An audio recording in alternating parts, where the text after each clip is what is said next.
We've had a lot of talk about who's going where and how I've decided to come to Pittsburgh to talk a little bit about what's going on right now.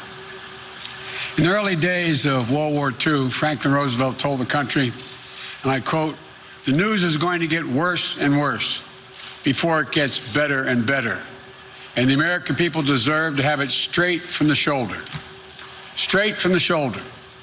The job of a president is to tell it straight from the shoulder. Tell the truth, to be candid, to face facts, to lead, not to incite.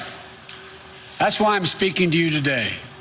The incumbent president is incapable of telling us the truth, incapable of facing the facts, and incapable of healing. He doesn't want to shed light. He wants to generate heat, and he's stoking violence in our cities. You know, this is a tragic fact of the matter that about his perilous hour, that how he's dealing with this perilous hour in our nation.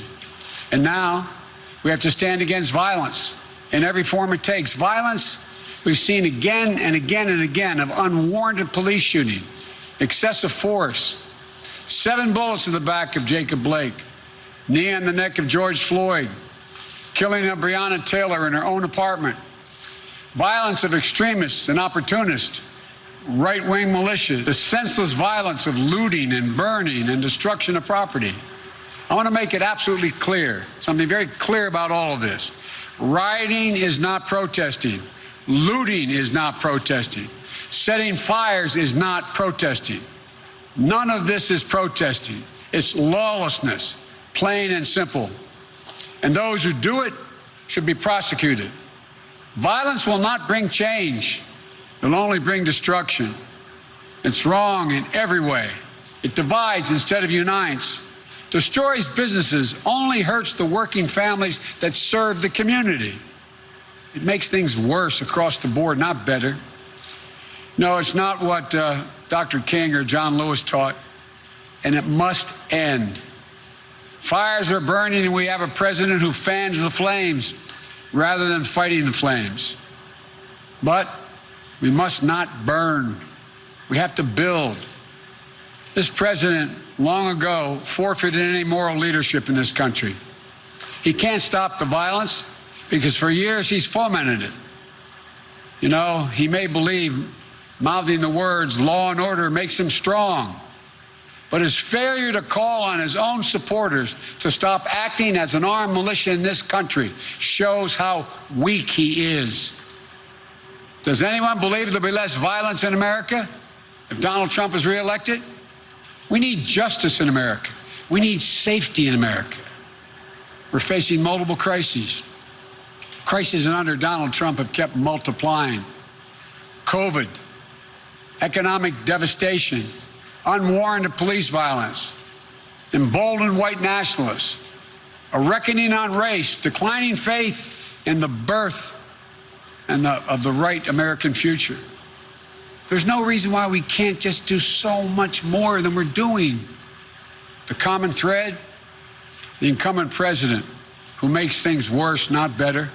An incumbent president who sows chaos rather than providing order.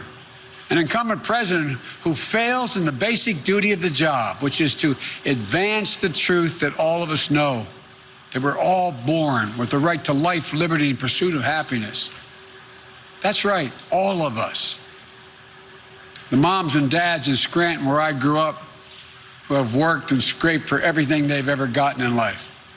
The auto worker in Michigan who still makes the best automobile in the world.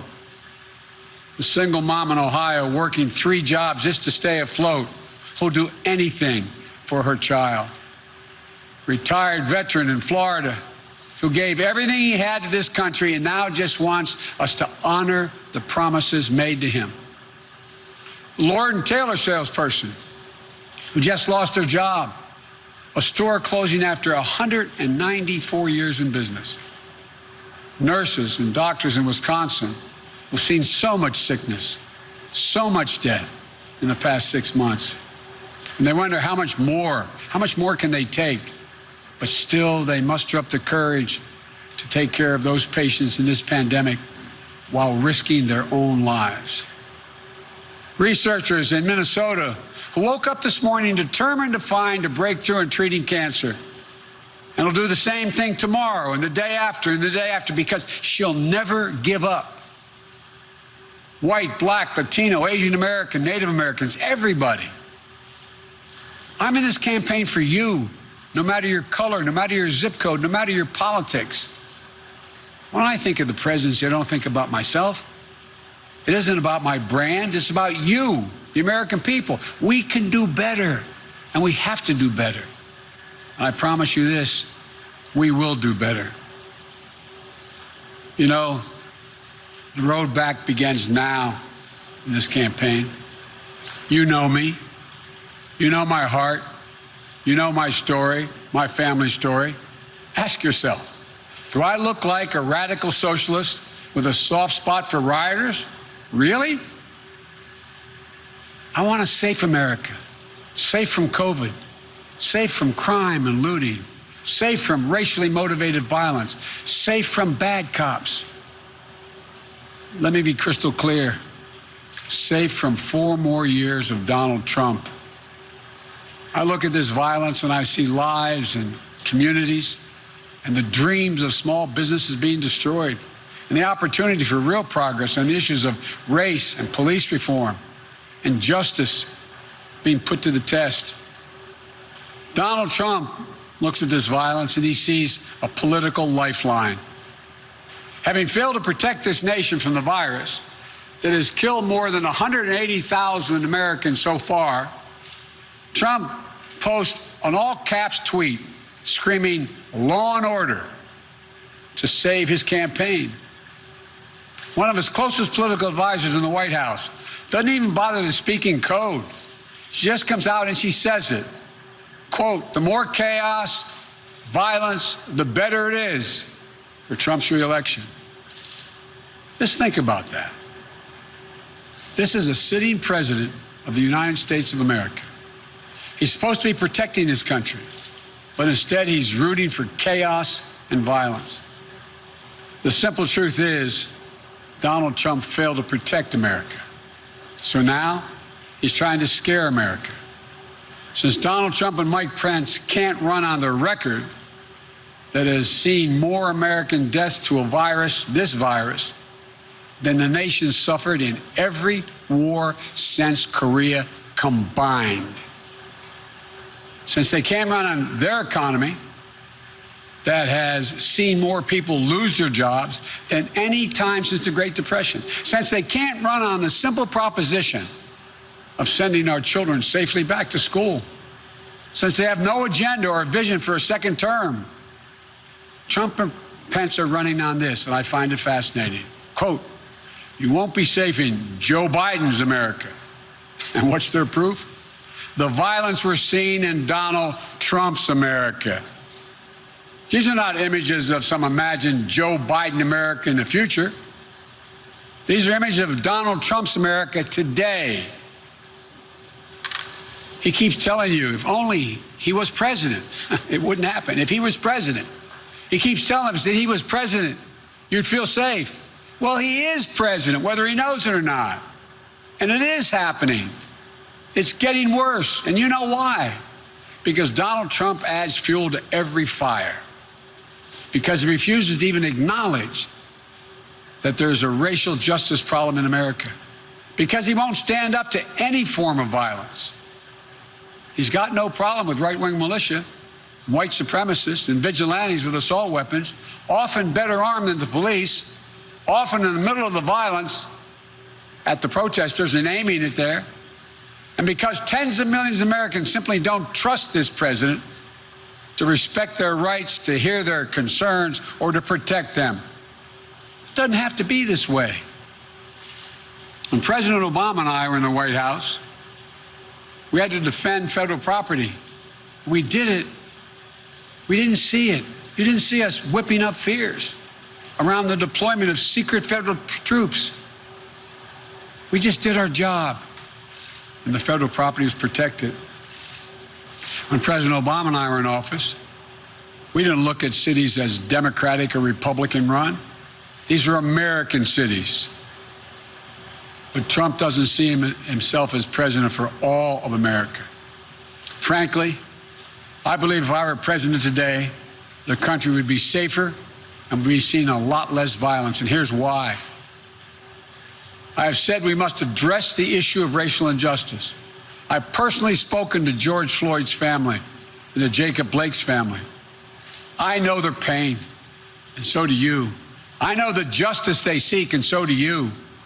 They've told us none of this violence respects or honors George or Jacob.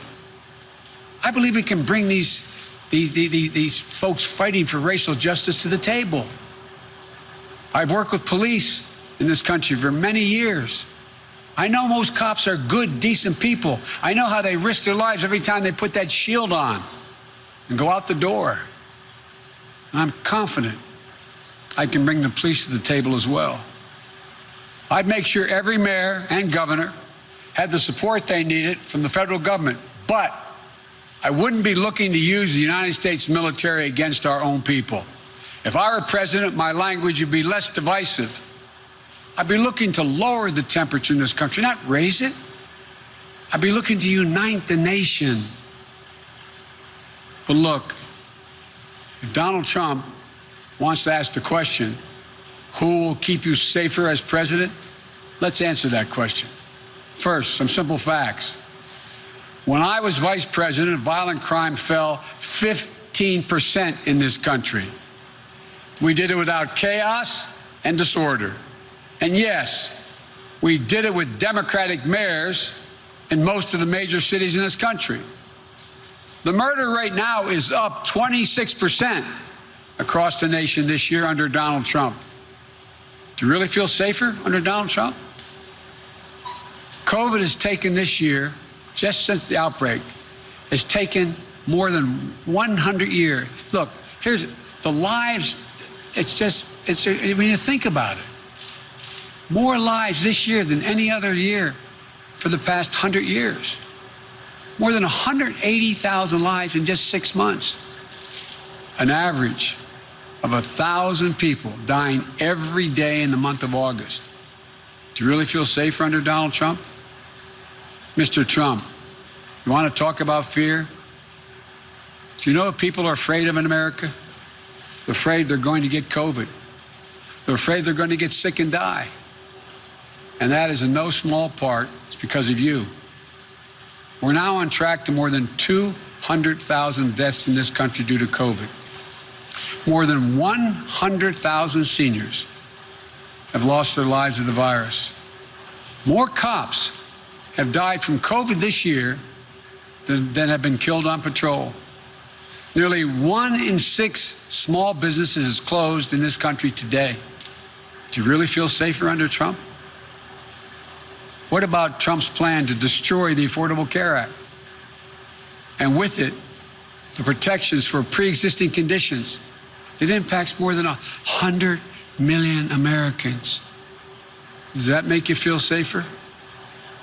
Or how about Trump's plan to defund Social Security? The Social Security Administration's chief actuary just released a report saying that if a plan like the one Trump is proposing goes into effect, the Social Security Trust Fund would be, and I quote, permanently depleted by the middle of calendar year 2023, with no ability to pay benefits thereafter. Put it plainly, Trump's plan would wipe out Social Security, period. You feel safer and more secure now? The fear that reigns under this president doesn't stop at our shores. The Kremlin has put bounties on the heads of American soldiers. And instead of telling Vladimir Putin that there'll be no putting up with this, that there'll be a heavy price to pay if they dare touch an American soldier, this president doesn't even bring up the subject in his multiple phone calls with Putin. Been reported that Russian forces just attacked American troops in Syria, injuring our service members. Did you hear the president say a single word? Did he lift one finger? Never before has an American president played such a subservient role to a Russian leader. It's not only dangerous, it's humiliating and embarrassing for the rest of the world to see. It weakens us. Not even American troops can feel safer under Trump.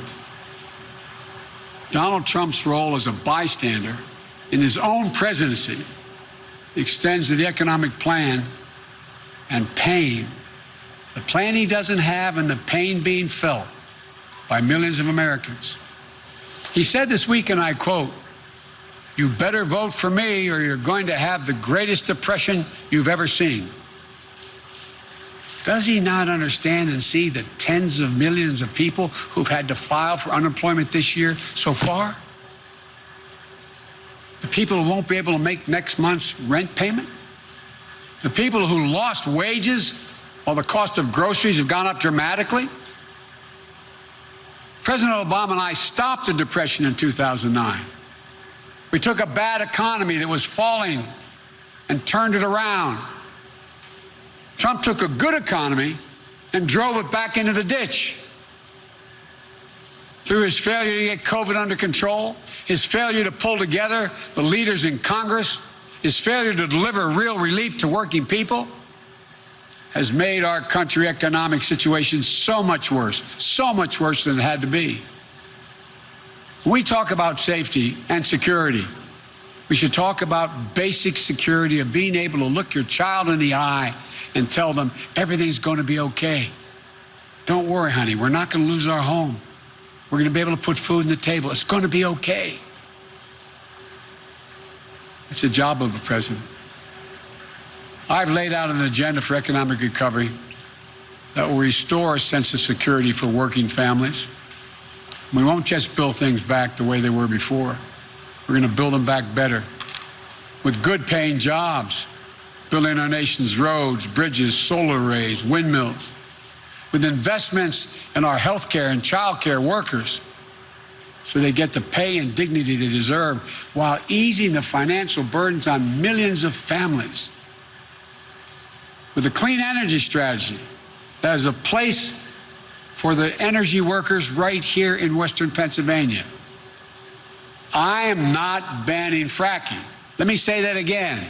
I am not banning fracking, no matter how many times Donald Trump lies about me. This future, the future, that's what this is all about. You know, we hear Donald Trump's self-centered rants and riffs, but the voice of Americans should be heard. The one you should listen to is Julia Jackson, the mother of Jacob Blake. Hers is a voice of courage, character, and wisdom. In looking at the damage that has been done in her city, she said, quote, "The violence and destruction doesn't reflect my son or my family." These are the words of a mom, a mother, whose son had just been shot 7 times in front of his children, badly injured, paralyzed, perhaps permanently.